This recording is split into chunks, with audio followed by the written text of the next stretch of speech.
I was thinking about the first time like Congress had to come up with age of consent. It had to be like the powdered wigs and stuff. That had to be a rough day for the fellas. It's like some guy coming up first, like, from Rhode Island, 12. And everyone's like, ew, ew. No, dude. I don't know. Why'd I have to go first on this one? It's like the hardest one to go first on. I was a little too excited. I panicked and got this haircut. What an insane fuck up. My hair was fine. It was totally fine. And then 2 days ago, I was like, I gotta salvage this. It's crazy that I thought the hair, like my hair was. I was like, if I fix my hair, I'll look good. Like that was the final piece of the puzzle for me. There's a Dominican barbershop by my house in New York. I'm thinking the first white guy that's ever been in there. I was basically Christopher Columbus of this barbershop. And they fucked me up, dude. If you're white, don't get a Dominican haircut. You end up just looking more racist. It was nice though. He kept trying to reassure me the whole time. He was like, no man, your head's good. That's all he kept saying, your head's good. I was like, oh, thank you. Whatever, fuck this haircut. How are you guys? Look, it's good. It's good, I'm happy. It's nice. Everybody's back inside, all that shit. I don't know. I liked COVID. I had a nice time. I live in New York, so I left. I went back to my parents' house because I have white privilege. Some people didn't get to leave the city. I did because of my privilege, and I used it. You gotta use it. You know what I mean? Doesn't it feel more disrespectful to waste it? You know what? Then we're all just being racist for nothing?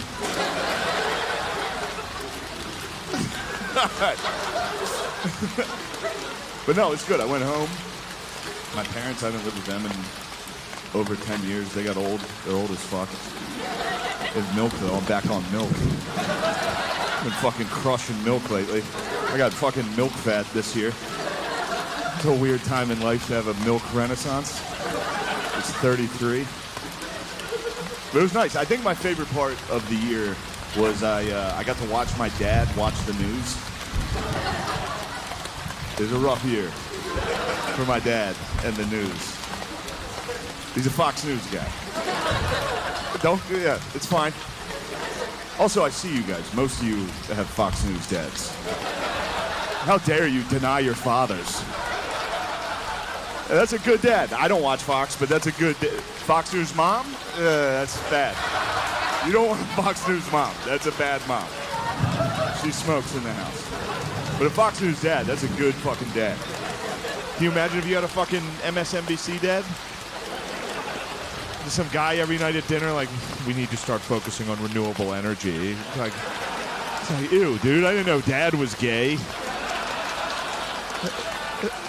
Talking to me about solar panels like a fucking lady. He might have had her straight as hell, dude. We fucking hate the environment. That's how straight we are. All we talk about is eating pussy and fracking. We hate nature. We go fishing, we don't even eat fish, dude. We just catch them and fucking... No, he's good. He likes Fox. He watches Fox. He watches it every night. Like every Fox News dad, my dad watches Fox every night until he can't. That's how long they watch. They watch every night until they get so angry they have to go to bed.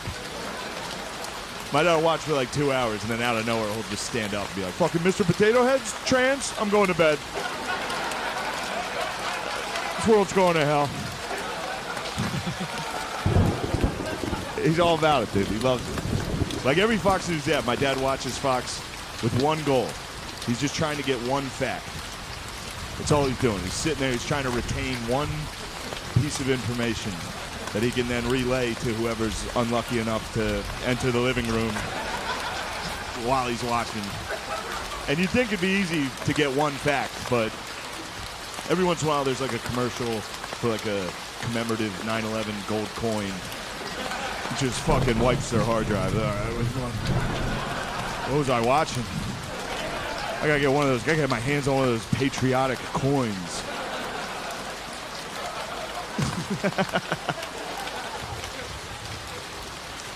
My dad drinks too, so he can never get a fact. Ever. You'll come in the living room, he's hammered watching the news every night, which is the wildest way to take in world politics. Like just hammered in a recliner, like, whoa. It's like footage of rocket attacks in Israel. He's like, whoa. What the hell are they doing over there?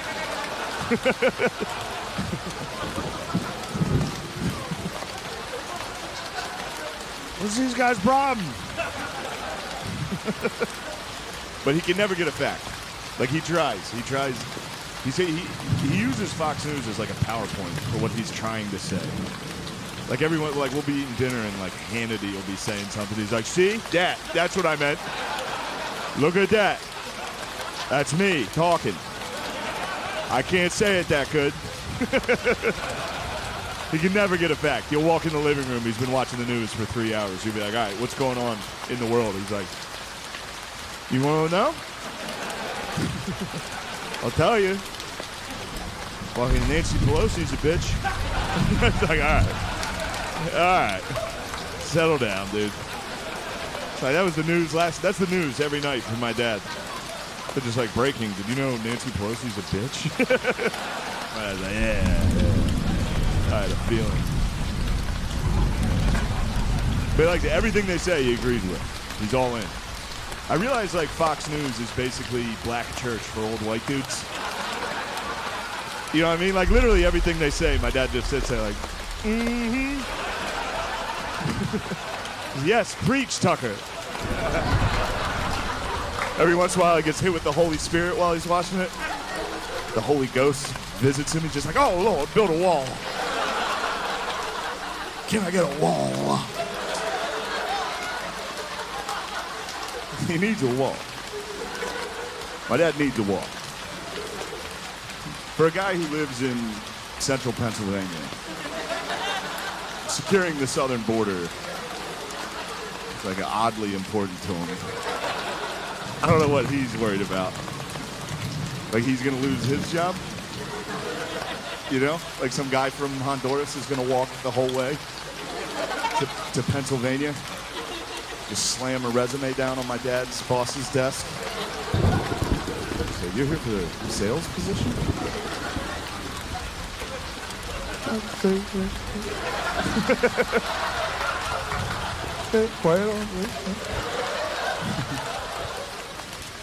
Also, I was just at the border of Arizona and Mexico. There's a wall. I had no idea. I got down there, I saw the wall. I was like, holy shit, he built it? They were like, no, it's been here. It's been here for like a century. I was like, oh, well, you gotta tell my dad. I'm fucking him up. He gets fired up every night. It's a crazy way to go to bed. Every night. With his apnea mask on. Fucking. Every night. You fucking caravan. Dude. You walk into the living room in my house right now, my dad, he'd hit you like, southern border is a mess right now. It's crazy. But I make fun of him for it, and then I do the exact same thing just with my phone. Every night I just look at my phone until I can't. I'm like, fucking this is clear. That's it. Every day. I just get on, read opinions from people I know are dumb. Like in person, I know they're dumb. I've talked to them. And I'm still reading their Twitter, their political opinions. It's great. And my Twitter's crazy. It's half where I'm from, which is the middle of Pennsylvania, so it's white trash. And then half, now I live in New York. So it's crazy. Like I still have uncles. They all just got Twitter. They're all fucking fired up.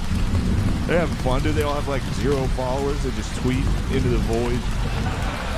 They love it, dude. They do it for the love of the game. They're like, Panera was good today. Just onto a server that will outlast civilization. And then now all my new friends are literally communists from Brooklyn. So it's wild, dude. My social, like, I'll get on Twitter, and the first tweet I see will be someone from back home that's just like, fucking Colin Kaepernick better stand up. Like this tweet if you support the police. Share it if you're not gay. I'm like, all right, I'm fucking share. I'll share that. And then the next post is just one of my new woke white friends that's just like, I'm not racist. That's it. Every day for the last year, just a different white person popping up. Like, look at me. Look at this article I shared to my Instagram story. I'm not racist, right? All right. You sure? So I don't know if you know this. Like, being racist isn't like a yes or no thing. You know what I mean? It's not like you have it or you don't have it. Like, being racist is more, it's like being hungry. You know? It's like, yeah, you're not right now. You know? It's like, yeah, you're not hungry right now, but a cheeseburger could cut you off on the highway.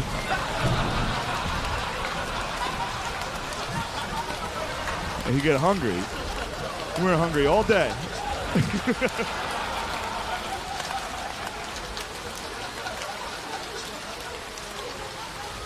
The cheeseburger's Jewish in that joke. No, okay.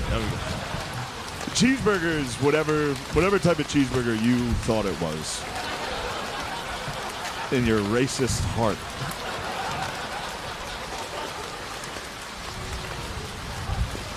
Anyway. But that's it. I just get online, read opinions from people. The news, like other news is kind of like, this is the most divided this country has ever been. Say with the red states and the blue states. Like, why? Because we tweet at each other? You know we had a war, right? You know this country had a civil war? That was pretty divided. Like, at least nowadays we're communicating with each other. Back then, those guys they got the news like once a month. Some guy would come by on a horse and they were like, who's talking shit? And the guy was like, the South is talking shit. They were like, fuck that. I don't like that. Give me my gun. I'm gonna go down there. I'm gonna walk down there for a month straight. Shoot the first fucking guy I see down there. That's how much. The Civil War was basically just the North just shooting racism out of the South. That's what happened. The North was like, South, fucking chill. And the South was like, no. So a bunch of guys had to walk down there and shoot them a lot. And they were like, all right, we'll let them go. But we're not going to be nice to them for a while. Until we find out they're good at football and then roll tide.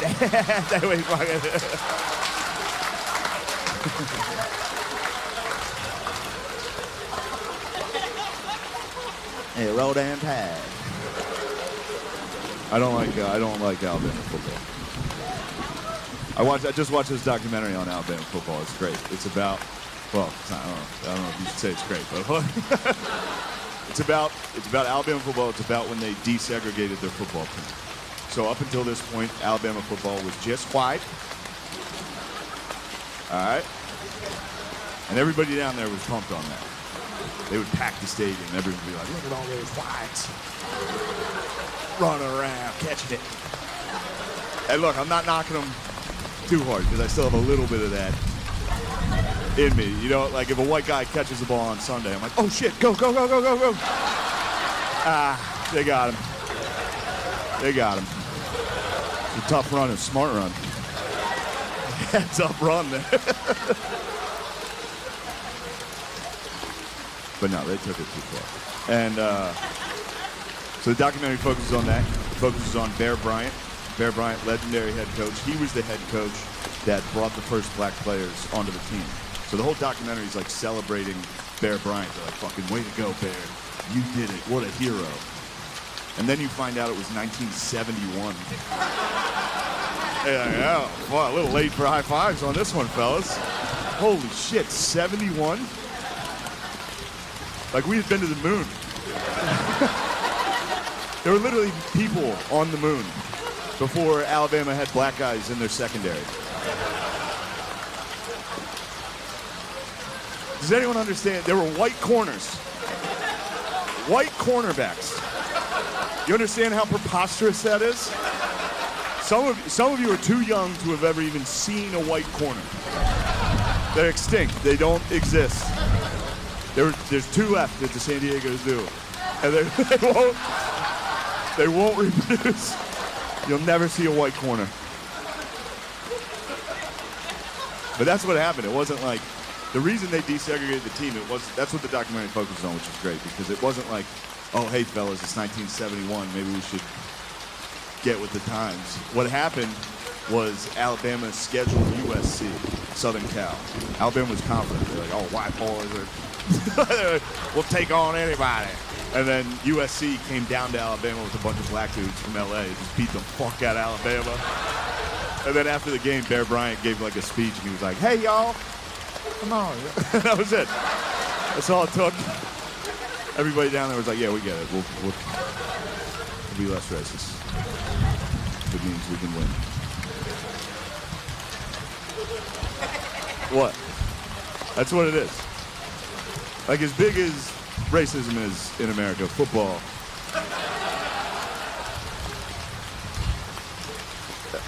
That's true.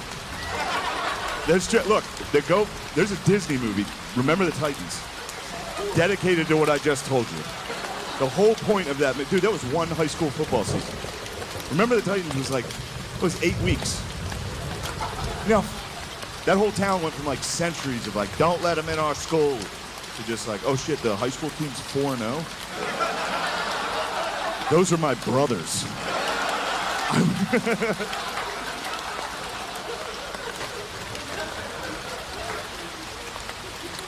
All right, I'll get off the topic. The point I'm trying to make is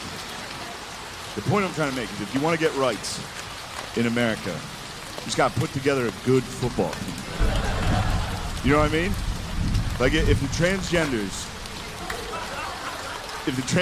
got together and put together just a fucking hard-nosed, run-it-down-your-throat ball club.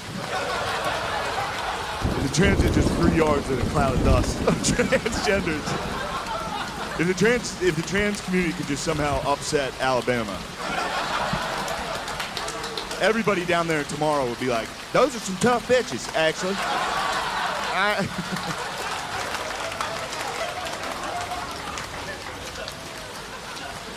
All right, we got out of that. There's some rough matches in there. That's all right. Well, this won't go great either.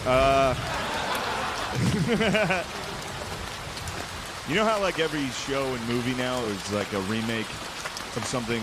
They just remake an old thing and just make it like more progressive and just put it out. Like they remade Ocean's 11 like a heist movie with like all gorgeous women. That movie should have been 10 minutes long. They literally should have got to the casino and just blown the security guards. They were like, oh, here's the keys to the safe. Take everything. I love you. You guys, you crazy bitches. I love you bitches. That's it. That's all they make. They either make that or they make slavery movies every year. Those are for no one. I have black friends. I was like, dude, you guys like these? They're like, no, we thought these were for you. It's like, no. We all hate those. Stop making them. It's uncomfortable. Civil rights movies are good though. I like Judas and the Black Messiah was sick. Remember the Titans was great. Hidden Figures was good. The movie about the black ladies at NASA, or as my dad likes to call it, Medea Goes to the Moon.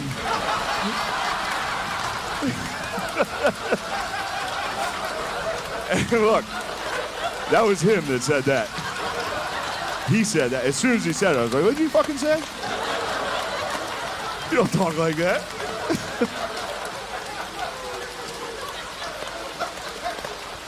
So every movie just remade is more progressive. I just think it'd be funny if like the right started remaking You know what I mean? If they just start like conservatives, like there's a new Scooby-Doo coming out. And it'd be funny if like the right remade it. It's just like Scooby and the gang going around ripping the wigs off of transgender people. It's like, that's not a woman. Some guy would have got away with it.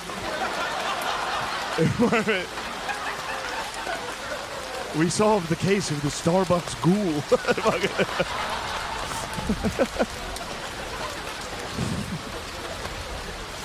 Has enough time passed that can we admit that Trump was funny? Can we finally admit that he was funny? Well, hold on. I don't like the tone of that. That's not what I'm going for here. Yeah. The great leader. No. He was funny. Now, whether or not that's a great quality, the commander-in-chief, that's definitely up for debate. But he was funny. I saw it. And I lived in New York, so the whole time he was in office, I would be like, you know, something would happen, I'd show my friends, like, look at that. They'd be like, what? All right, but it's funny. Like, there's nothing funny about Donald Trump. I don't know. During Hurricane Dorian, he was like, maybe we should nuke it. Like, that was a real suggestion from the president. The president said that. The president of the United States. He was like, hey, we got a big storm coming. You guys want me to blow it up? I was like, no, what the fuck are you talking about? I don't know. I fuck around, dude. That's what I do. I don't know. Now that he's gone, I'll never watch a debate ever again. Can you imagine, like, just a regular debate now? After we witnessed the GOAT. Undefeated in debates. And he never said a fact. You know how impressive that is? He was funny and he argued like a fifth grader. He was unstoppable. People would try to hit him with statistics and facts. He would just go, wrong. Like, holy fuck, dude. How was no one prepared for this?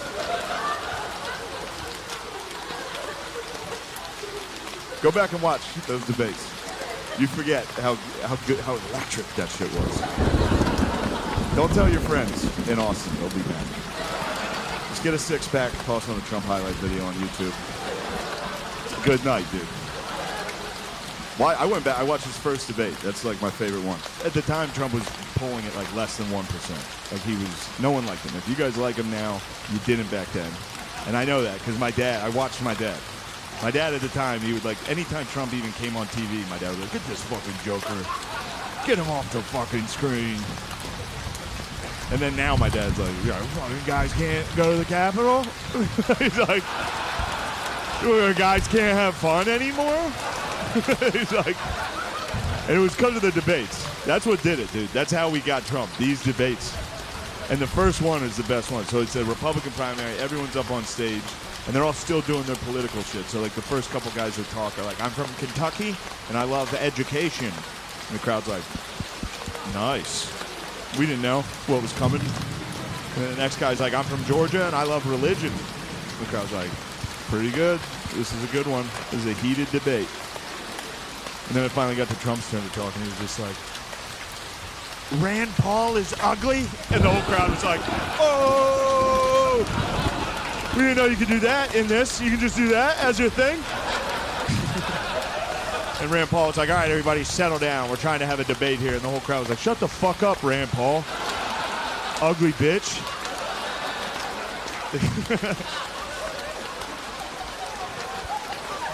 And we just kept throwing dorks up on stage to make them debate Trump. And it was not fair. It was mean for us to have done that to people. These guys were in politics their whole lives. They just had to debate a fucking maniac up there who didn't give a fuck, dude. And I hate that. It was fun to cheer for him in the debates. It was fun to cheer for him in the debates because he was going up against guys that have been in politics for like 40 years, and then he showed up to the event like, oh, fuck it, what are we talking about? Like, it was like, he had no clue.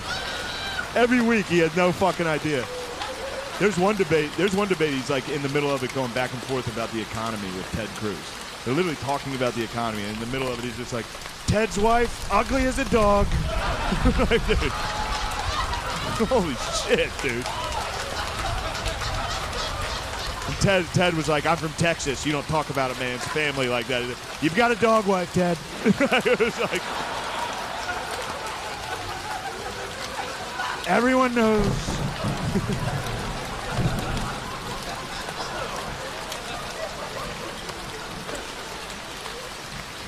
Yeah, and a week later, Ted Cruz was on TV like, I support Donald J. It's like, you pussy. I will say this. One thing that sucked about Trump losing was, for me, because I just figured out kind of how to do his voice. Which that's kind of a bummer that it's not hard to do Trump. It's all you have to do just do that. Do that a second off from where it should be in the sentence. And then you don't have to sound like him. All you have to do is like get his cadence down. It's very easy. All you have to do is like describe something and then say you described it that way. That's it. It's every time. Like, dude, what a big room this is. I walked in here, I said, wow, what a big room. That's it. Every time. Austin. A lot of homeless. I walked in here, I said, wow, that's a lot of homeless. You got a lot of homeless. What are you guys doing about it? Whatever you guys are doing is not working. So switch. I don't know what to do either. But do something. A lot of tents.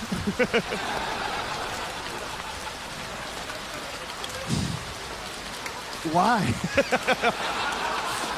It's been making me laugh thinking about Trump, like, not understanding why people are homeless. I walked out, I saw him, I said, why? Living in tents, I could never, these guys. But I will say this about Trump. I don't want you guys to I don't want to turn this into a rally. I don't want you to. I will say this, and don't freak out. Just listen. I think it's fair to say that of all the presidents we've had, I think it's fair to say that Trump would have been the funniest one to see get shot.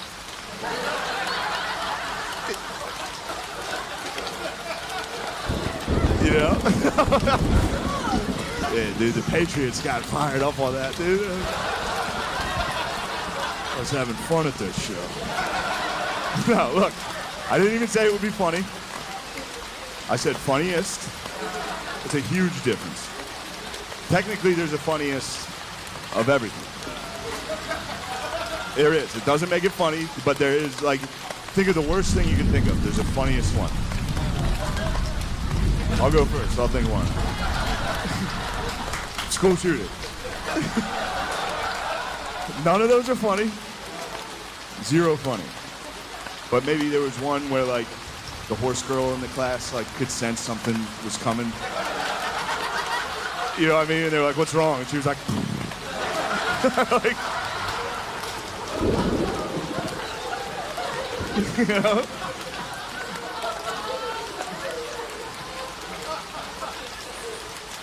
But back to what I was saying about, if you had, what I said was true. If you had to rank them from least funny to funniest assassination, easy number one. For real, he'd be talking shit like when it happened. He'd be doing like a rally. He'd be like, my opponent's gay. I walked in, I saw him. I said, wow, this guy's gay. The shooter would be coming out and be like, sit down.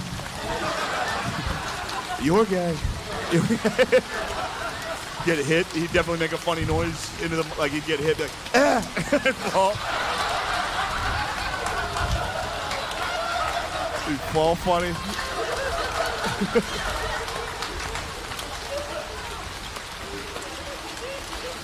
I will say, I did write that joke before Biden could be added to the rankings. I don't think he would be the funniest, but the only reason Biden might be the funniest is because I think Biden's the first president you could punch assassinate. You know what I mean? Just walk right through the metal detectors, be like, Mr. President, what the fuck are you doing, dude? It's a body shot.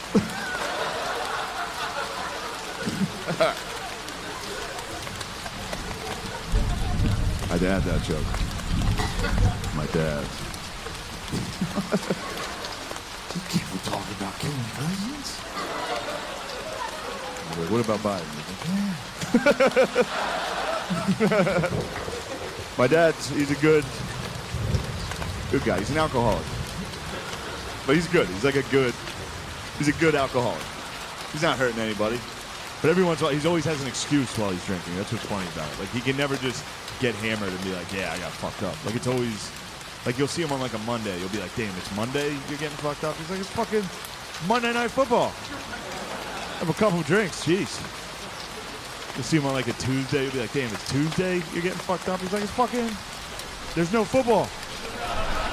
What the hell? And then my sister does heroin, and that one we're like, you do need to, you need to stop doing that. Which sucks for her, because if she played guitar, everybody would be like, yeah. But instead, she's a hairdresser, so it's not as cool. Relax. It's my family. It's my family. Don't worry about it. Actually, based on this crowd, I'm sure it's actually a lot of your guys' families. And that's all right. We're allowed to talk about it. My sister, so she was doing heroin. We had to have an intervention for her. She lived out in Pittsburgh. We live in the middle of Pennsylvania, so we had to trick her to come home. You got to trick them. I don't know if you know these guys. They're not just fucking stopping by. They're very busy. They're the busiest people. They get a bad rap for being lazy because they take a lot of naps. But if they're awake, they're fucking they're very busy. They're scurrying around, dude, doing quests. That's what they do. If you do heroin long enough, you run out of money. You got to start doing quests. It's like a fucked up game of Zelda every day. You just wake up to a new quest. It's like, you need to gather coppers.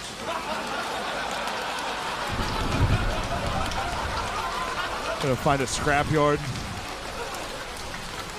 It sounds nice. I wish I got quests. But eventually the quests get pretty dark. The scrapyard, that's like level 1. Towards the end, the quests, you need to get $2 behind the Home Depot.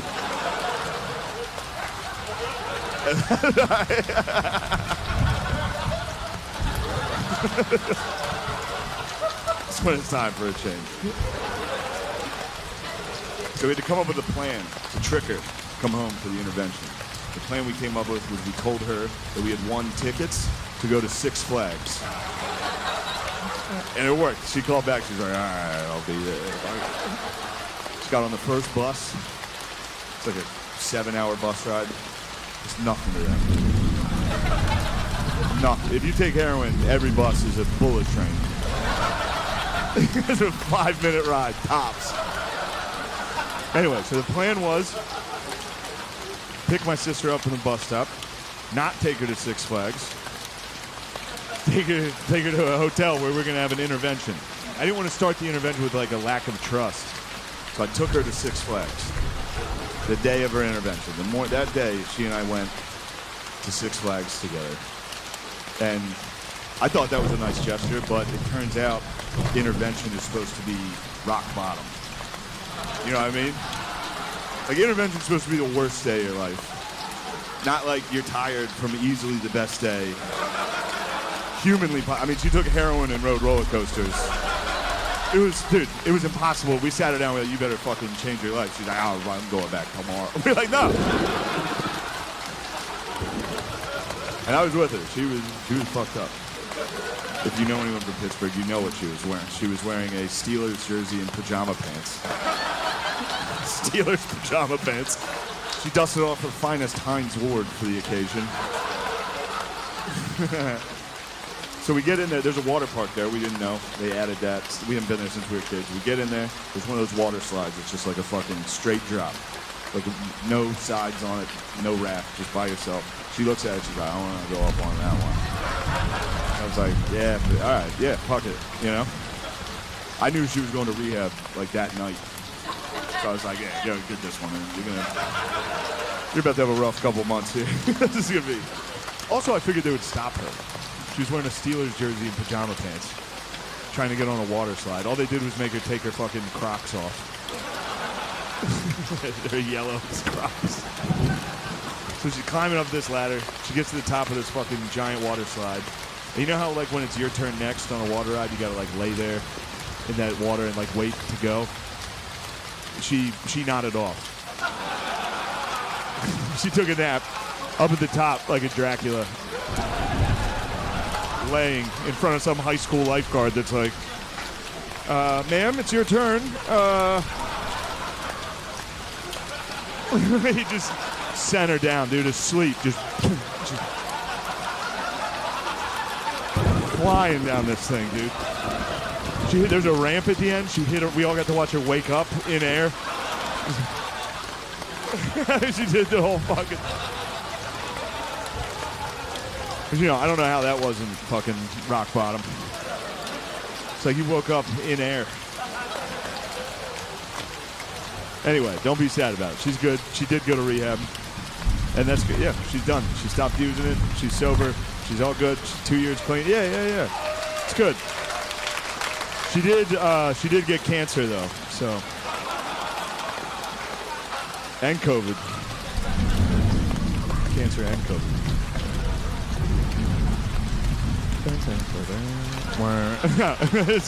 So I'll tell you what, this was cool. I was with her. She was at home. She went back to my parents because when you have cancer and COVID, you gotta go home. You have to go home. You can't keep hanging out. But no, I was with her. It was crazy. This year she beat heroin, cancer, and COVID. It was like living with fucking Rocky. It was crazy, dude. Every week my whole family was like, "Give up. You're never gonna win this." She was like, just kept winning. When she got COVID, I was like, "All right, you're definitely dead." She's like, "Hey, yo, COVID." Like, I ain't hear no bell. Just wailed on it, dude. Yeah, she's got a hell of a chin.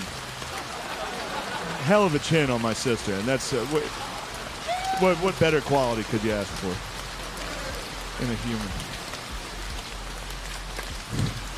Anyway, damn, dude. Fuck that music across the street, dude. That fucking bothers me. I'm an old man now. Turn it down. Turn it down. What is that, rap? Turn it off. Gotta talk about my sister doing heroin over here. This has been making me laugh. I've been thinking about, like, the first time, Jesus Christ. I do comedy a lot, and every once in a while you can hear music from another room, and it's like, damn, dude, music's so much better than comedy. Every time I hear music, I'm like, fuck, dude, that shit crushes what I do. Some fucking idiot dressed like Cam Newton pressing play. It's so much better than this. Well, you guys want to hear about my problems? This guy's like, take Molly, finger someone. I'm going to press play. You guys do you. Fuck, they're having so much fun over there. Get out of here, you motherfucker. Go dance. I knew you wanted to dance. That guy wanted to dance all night.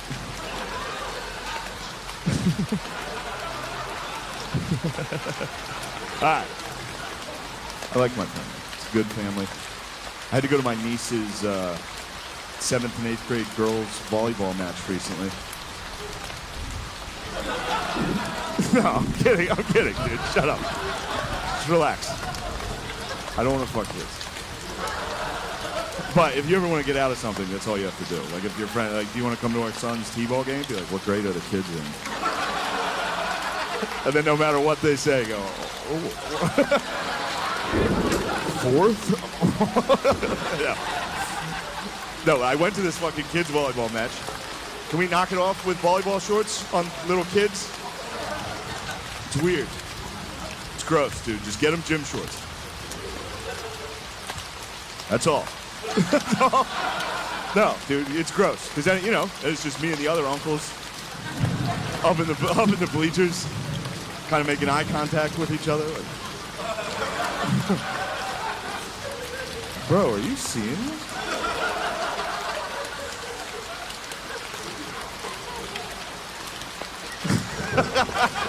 Such a funny way to just destroy a show. just right at the very end, be like, aren't kids hot? Yo, give it up for Trump. Aren't kids hot? No, I truly am serious about the gym shorts, though. It's weird. And so I got home from this fucking volleyball match. My roommate, his girlfriend played college volleyball. So I'm very excited to, like, shit on volleyball whenever I can. So I get in there and I was like, yo, volleyball is fucking, that's a weird culture. Get them fucking shorts. Get them gym shorts. Dude, the shorts they're wearing is gross. And she was like, no, we need those shorts for speed on the court. And I was like, I know that's not true. I watched the NBA. None of you are moving as fast as like a ref. And those guys are wearing like slacks, dress shoes for some reason. She was like, no, we need those shorts. The tight shorts, they're essential. She compared them to like a helmet in football. I was like, I know they're not essential because I Googled the Special Olympics volleyball team. All of a sudden, those shorts weren't so essential for them. What's that about? How baggy do you think they look like the fucking And1 mixtape out there? They look offensively baggy is how I would describe all of their attires.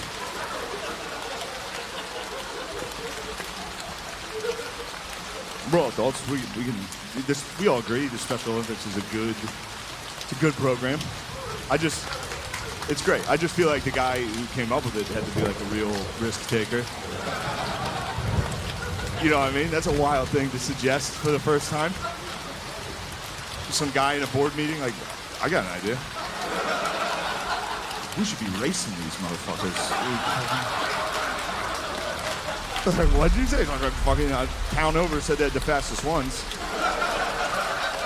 So we settle it, you know? I'm not making fun of the Olympians. The concept is wild. It's a wild, like if your best friend invented the Special Olympics and told you about it first, you'd be like, don't ever tell anybody that. Who the fuck are we gonna tell that to? What are you doing? Volvo?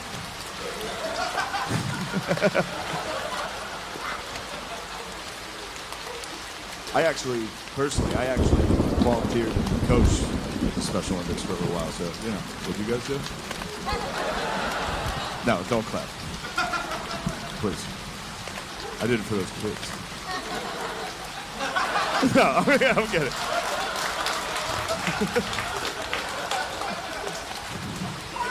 No. I look like this, so me coaching the Special Olympics, I was like a fucking double agent. No one knew whose side I was on, dude. Player, chaperone, no one knew. I'd be standing there coaching, holding a clipboard with 5 dudes that looked exactly like me. We always see the coaches from the other team looking over like, I think they're fucking letting one of them coach. Yeah. No, I did coach this Special Olympics for a little while, and it's fun. That's another thing you're allowed to talk about. It's happy. Everyone there, sportsmanship, it is funny. Don't let anyone tell you it's not funny, dude. I was there. Everyone there is laughing. It's fun. I coach basketball. Kids would catch the ball, just fucking launch it into the bleachers. People would be like, what the fuck are you doing out there? Like, I don't know. My whole team ruled. Every dude on my team was good. They were the funniest. They were bros. They were bros, dude. My whole team loved 2 things. They love tits. They do. I don't know if you know these guys, dude. They fucking love the ladies. They love the ladies. And they love John Cena. That's it. That was the news every day. We'd be in the huddle. They'd be like, there's a lot of ladies here tonight. I was like, ooh, yeah. They'd be like, what do you think John Cena's up to? Oh, you're gonna have to get way worse before you meet him.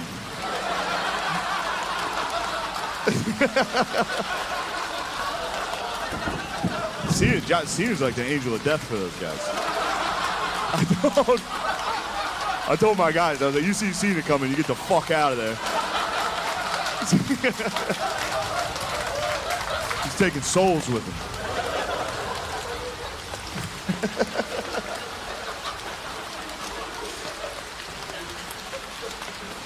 Every year, Hooters would sponsor our one basketball tournament. All right, so every year Hooters would bring like 3 or 4 waitresses, and they would present like a big cardboard check donation to the Special Olympics. As soon as the girls entered the gym, the game changed entirely, dude. It went from like hugs and sportsmanship to just like dudes got competitive, like very competitive, fucking ripping down rebounds, just hitting layups. And then at the end of the game, there'd be a hug line, you know, between the waitresses and the players. And yeah, that went about exactly how you would imagine that went. We had to break out the fucking jaws of life, dude. My boys are ragdolling those young sluts.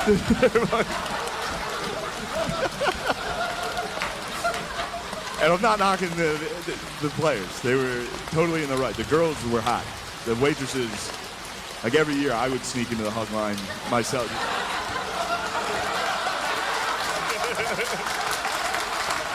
All right, I think I'm going to get out of here, guys. Thank you guys very much. This was a lot of fun. Thank you.